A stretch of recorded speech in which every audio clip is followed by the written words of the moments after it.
Des hélicoptères militaires ont survolé l'ouest de Maui, pompant l'eau du Pacifique avant de la déverser sur les foyers qui couvaient encore à la périphérie de Lahaina. L'incendie qui a ravagé la ville historique n'a épargné que très peu de zones.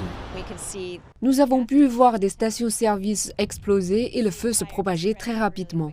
Ici sur le terrain, à Lahaina, on observe des scènes comme celle derrière moi, avec des voitures brûlées et des bâtiments anéantis.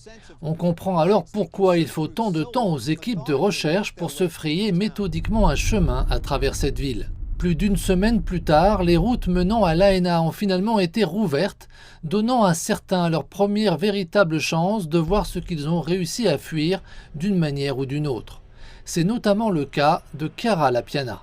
Je me demande pourquoi moi et Lahaina quand je vois ça. Pourquoi Lahaina, pourquoi nous? À la périphérie de la ville, un centre de fortune a été installé sur un parking, offrant toutes sortes de services de l'assistance médicale aux services financiers. Parmi les bénévoles, Mina Magalon, infirmière à la retraite, a offert de couper gratuitement les cheveux des victimes de l'incendie. Une cliente m'a dit qu'elle se sentait bien à cet instant, que le fait d'être assise ici en train de se faire couper les cheveux la faisait se sentir bien et qu'elle ne pensait plus à sa peine. Il s'agit d'un bref répit pour les personnes qui doivent encore accepter ce qu'elles ont perdu. C'était vraiment surréaliste. Je disais à mon mari que ce n'était pas notre quartier, que ce n'était pas notre maison, et il m'a répondu que si, c'était bien la nôtre. C'est vraiment difficile de croire que c'est des réels.